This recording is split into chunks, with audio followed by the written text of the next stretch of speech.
struck wonder at the mention of your name. Jesus, your name is power, breath and living water, such a marvelous mystery. Holy, holy, holy is the Lord God.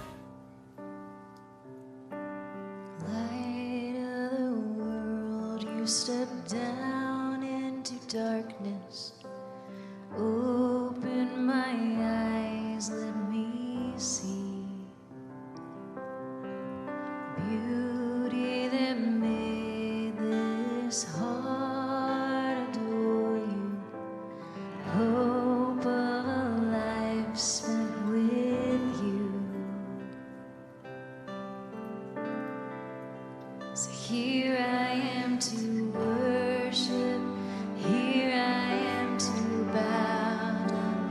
Here I am to say that you're my God. You're altogether lovely, altogether worthy, altogether wonderful to me. King of all days, oh so highly exalted, glorious in heaven above. Humbly you came to the earth you created, all full of sin became poor. So here I am to worship, here I am to bow down, here I am to say that you're my God.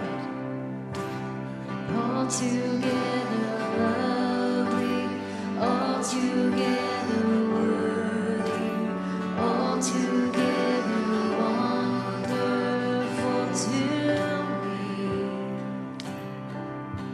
And I'll never know how much it costs to see my sin upon that cross. I'll never know how much it costs to see my sin upon that cross. So here I am to worship, here I am to bow down, here I am to say that you're my God. Altogether lovely, altogether worthy, altogether wonderful to me. Yes, Lord, we breathe thee, born as heaven born.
On the mountain, in the valley, in the crowded streets, or the empty desert, in our hope and in our waiting, we are never alone. God is with us.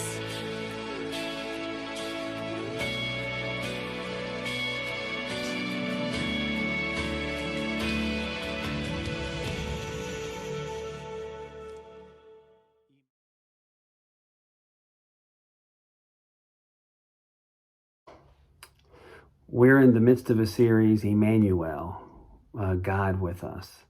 And we're basing the whole series on the verse, Matthew 1, verse 23, which says, "Behold, a virgin shall be with child and shall bring forth a son, and they shall call his name Emmanuel," which means God with us. God with us.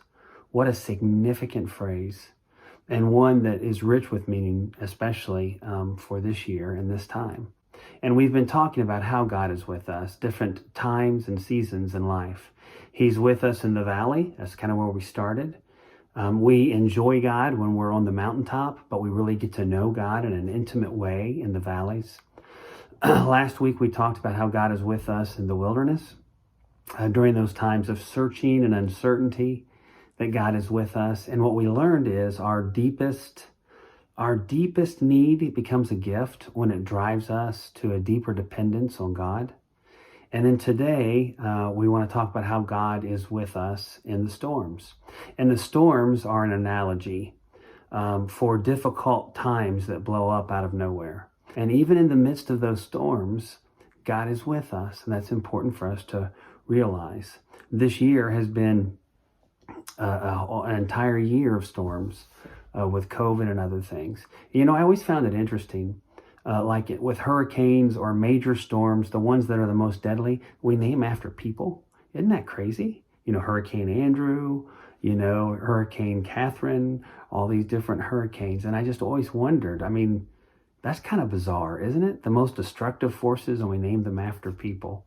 And so this week I did a little research because I wanted to find out a little bit more about where that came from. And, since I'm a preacher and I only work on Sundays, what else am I going to do with the rest of my week? So I researched it, and this is what I found out.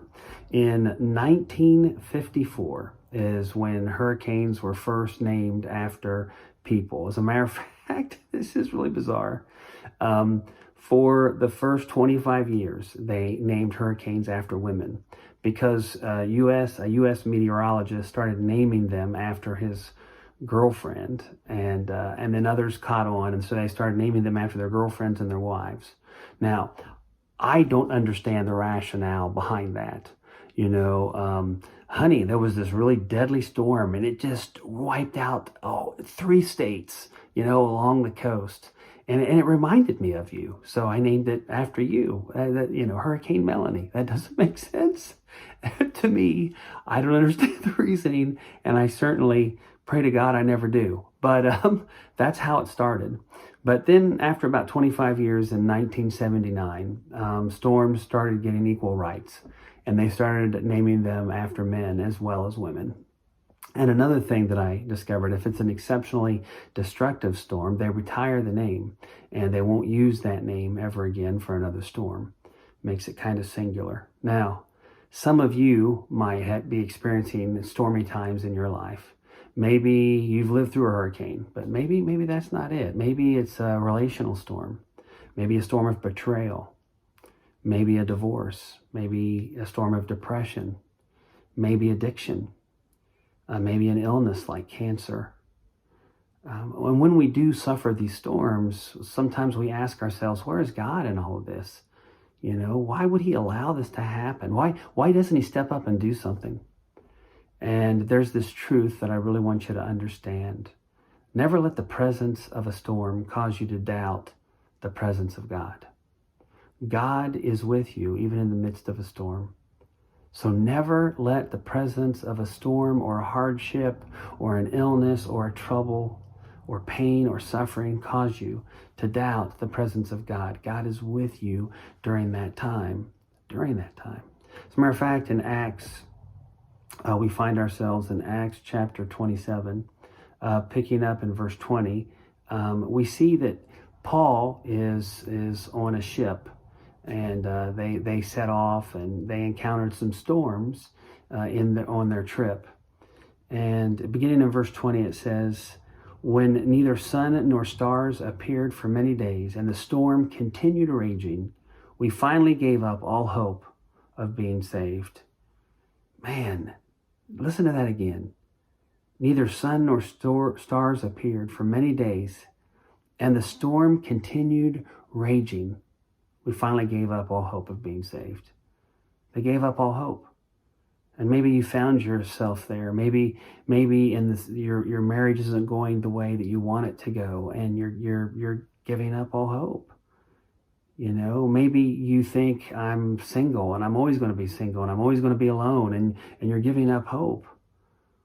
Or maybe it's, I'm in so much debt, there's no way I'm ever going to get out of all this debt. And so you're giving up hope. Or we're never going to have a child. We've tried everything and it's just not meant to be, and you're giving up hope. Or there's no way I'll ever be able to graduate. I just can't swing it. I'm trying to work a job to pay for the debt of the school, the expense, and I just don't think I'm going to do it. Or I'm always going to be depressed, and that storm continues raging in your life, and you're at risk of giving up hope. Well, in verse 21, it says, after they had gone a long time without food, Paul stood up before them and said, "Men, you should have taken my advice not to sail from Crete. Then you would have spared yourselves this damage and loss." Now, I don't know about you, but that's kind of interesting. I think it's an interesting verse, and it merits some discussion, I think, and some note. Paul, as spiritual as he was still a man. And as he finds himself in the thick of this storm and they're all afraid for their lives, he said, "I told you so. I told you," right?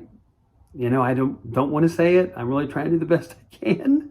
But he wasn't above saying, "I told you so. If you just listened to me, you wouldn't be here right now." And sometimes that's what happens, okay? We find ourselves in a mess, and it wasn't that we weren't warned, let's face it, we like to blame the devil for everything, right? We blame everything on him. The devil caused this storm. Maybe the devil didn't cause this storm that you're in right now. Maybe you just made a bad decision.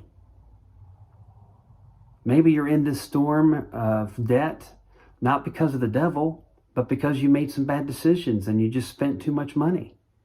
Or maybe, you're recouping at home from surgery on your nose because you mouthed off to somebody. You made a bad decision and they broke your nose. Maybe you're in this storm because you procrastinated. Maybe you didn't listen. Everyone warned you, that's not the guy for you. Don't go out for you. Your mother warned you, don't go out. Your dad said, that's not the guy for you.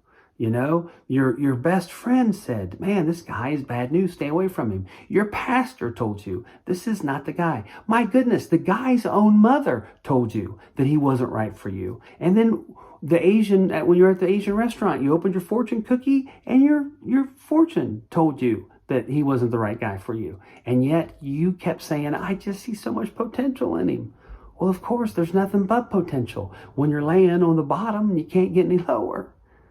But the potential might be for your ruin and your destruction and your pain and your hardship. Sometimes we find ourselves in storms of our own making. They're bad decisions that we made. Now, maybe this is one of the reasons that the men in our text this morning gave up all hope. Maybe it's because they knew that they were in a storm because of a decision that they had made. It's easy to believe God will get you out of the storm if he's the one that got you into the storm. But it's more difficult to feel like God's going to get you out of the storm when you're the one that got yourself into it. Now, for some of the crew on the boat, it wasn't their fault. There were probably some that agreed with Paul and said, yeah, hey, we believe, we listen to the Hebrew, man. We shouldn't go. We shouldn't go on this trip. You know, some of the crew might not have wanted to go. And they're still going through the storm because of someone else's dumb decision. How many of you have been in a storm because of someone else? I mean, now be real careful. I don't want you looking at anybody around the room right now and giving them the dead eye, because it would be really awkward if they're sitting right beside you. But sometimes, you know, your parents get a divorce and you didn't do anything wrong, but you find your life in the middle of a storm. Or maybe your company made a bad decision financially, and because of that, it tanked, and you're now out of a job through no fault of your own. Or maybe you trusted someone who really wasn't that trustworthy, and it wasn't your fault. You were just being a good Christian person, giving them the benefit of the doubt, and now you're in a word of hurt. It happens sometimes. Picking up in verse 22, it says, "But now I urge you to keep up your courage, because not one of you will be lost. Only the ship will be destroyed. Last night, an angel of the God to whom I belong and whom I serve stood beside me." An angel stood beside me. Can you imagine? Paul's saying, listen, guys, not to brag, but, you know, the God that I serve, I mean, he's with me even in the midst of this storm. And his angel stood beside me all night last night, and he reassured me. And you know what? God's angel is standing beside you in ways that you can't even imagine. So many more ways than you can imagine. God is with you in this storm. There's angels all around you. His Spirit dwells within you. He goes before you and behind you. He hems you in. He provides for you, and he protects you.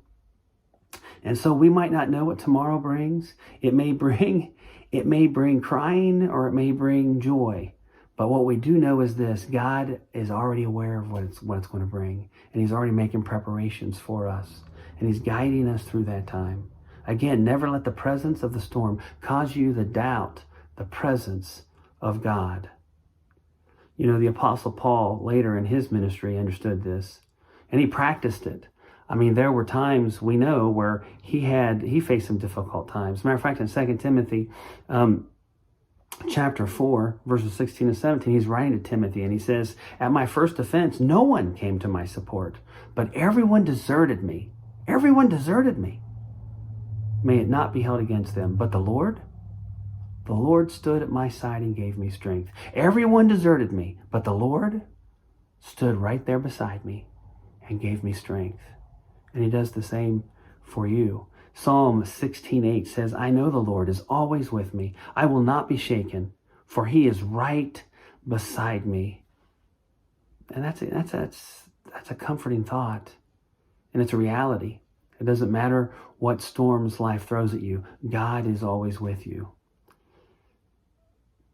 I'll never forget growing up. I had a lot of sisters, and I love all my sisters. I'm very blessed to have the sisters that I have. But my sister Monica is my age. We're a few months apart. But Monica and I'm pretty close with all my sisters. But Monica and I were in the same class all the way through school. And I'll never forget. I'll never forget my little sister Joyce. We were camping somewhere. I think I was about 12, so Joyce must have been 10. And I'll never forget, Joyce was off on the playground, and she came back to the campsite where we were, and she said, "David, some boys are picking on me, you know, and so come with me and take care of this." And so, you know, of course, they're picking on her, so she runs to her big brother, who's going to take care of her. And I said, "Joyce, it's okay. Got it. Monica, let's go." Because you see, Monica was tough. Me, not so much. Monica was tough. And I knew how tough Monica was because I'd experienced it twice in the past. And so when there were boys, I didn't know what the playground held. I didn't know what obstacles there were going to be. I don't know what we were going to find when we got over there. But Joyce put her trust in me, and I said, "It's okay. Monica, let's go." Because I knew that whatever was on that playground, Monica could handle it. And as long as Monica was with me, we were okay. It was kind of funny, you know. I was the mouth and she was the muscle. And so I'd say, hey, leave my little sister alone. And they'd say, or what? And I'd say, Monica. And Monica'd take care of it. And Monica's still a very strong woman and a wonderful sister. So I'm very blessed to have the sisters that I have. And you know what? All of us are in the same boat. You see, I felt comfortable going to that playground, whatever it held, as long as Monica was with me. And the bottom line is, it doesn't matter what life throws at us. Even if we're uncertain about what's around the corner, it doesn't matter as long as God is with us. And God is always with us. And there's nothing that he cannot handle. It's a wonderful thing. It's a wonderful thing. And we need to recognize that.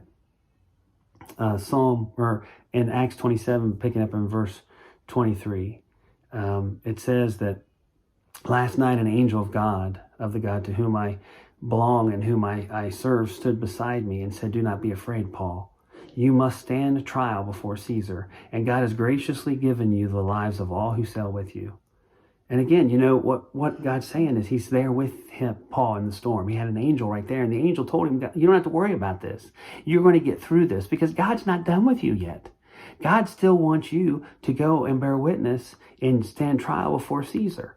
So this isn't going to kill you. And not only is it not going to kill you, no one else is going to die. Hey, the ship, you're going to lose the ship, but everybody else is going to be okay. And so, you know, the bottom line is this: you can't go down in this battle because God's not done with you yet. There are times in life when it seems like it's the end. There are times in life when it just gets, the situation seems desperate. But you know what? God's not done with you yet. And you don't have to worry about it until God's done with you. And when he's done with you, he's taking you home to be with him for your eternal reward. So you don't have to worry about it then either. What a sense of confidence we have knowing that God is with us. Emmanuel. Jesus is always there. He's always there. And so no, you can't go down in this battle because there's another battle to fight. He's not finished with you yet. There are more people to bless, more people to love, more opportunities to give, more people to point to Christ. He's not done with you yet. So keep your chin up. Keep your chin up. God will use you to help other people. And you know what? God will use what you learn in this storm to help other people through their storms. You know, if you survived cancer, you can help someone else find faith in the midst of their storm. If you've overcome unfaithfulness in your marriage, you can help others learn to forgive. If you've climbed out of debt, you can tell others it can be done. Look, I've been there. I've been where you are, and I'm where I am now, and that's okay. You can do it too. You know, you're 178 days sober. You can tell others Christ set you free, and he'll set them free as well. And then in verse 25, it says, so keep up your courage, men, for I have faith in God that it will happen just as he told me. The bottom line is Paul received the message from God, but he believed him. He trusted God because God is trustworthy and faithful. He had been throughout his life and ministry. So we can keep our courage. And faith is not in what I see. Faith is in what God says. God says it and I believe it, and that's done. It's done. Faith is not in the boat, but it's in the one who commands the wind and the waves. Look, you can't control your situation. You can't control when the storm starts or how it hits or how long it lasts. You can't control what people do. You can't control what people say. You can't control what people think. But you can control who you listen to and what you say and how you react. You can control where you place your faith. What God says will happen. It will. Psalm 46, first 3 verses, says, God is our refuge and strength, an ever-present help in trouble. Therefore, we will not fear.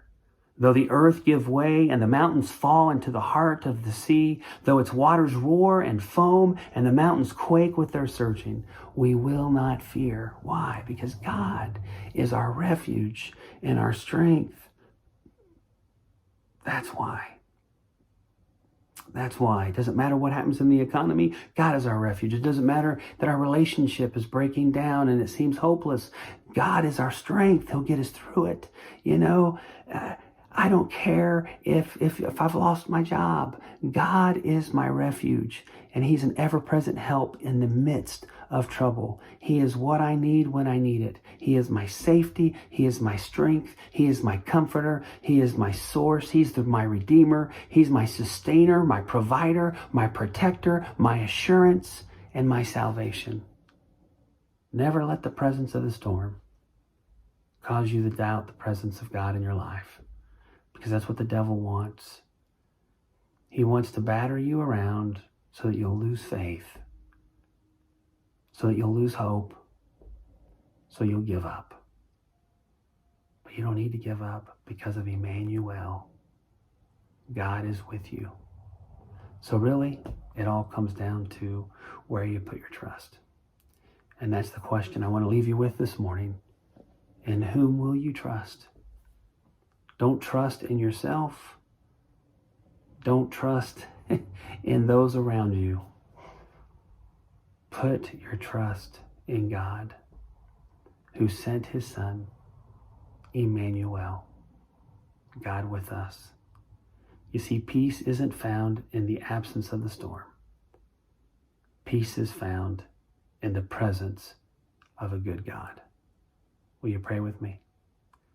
Heavenly Father, we thank you so much for loving us the way that you do and caring for us. And Lord, even when we're down and out with the latest flu strand, Father, it doesn't matter, because we know that we are in your hands and that you're always with us. We love you, Lord. Father, I want to lift up everyone who's here today, that you'll just keep them safe and provide for them and protect them, Lord. And even when the storms come, and they will come, Lord, you don't promise to protect us from the storm or keep us from the storm. You just tell us that you'll be with us in that storm. Lord, we thank you for being with us. Help us to cling to you when the storms come and not turn from you. Help us to acknowledge your presence and help us to share it and proclaim it with others. We love you, Lord. Help us as we make final preparations this week to celebrate Christmas, the birth of your Son, Emmanuel. Lord, work on our hearts and in our minds. Prepare us for this season. It's in Jesus' holy name we pray. Amen. Have a great week.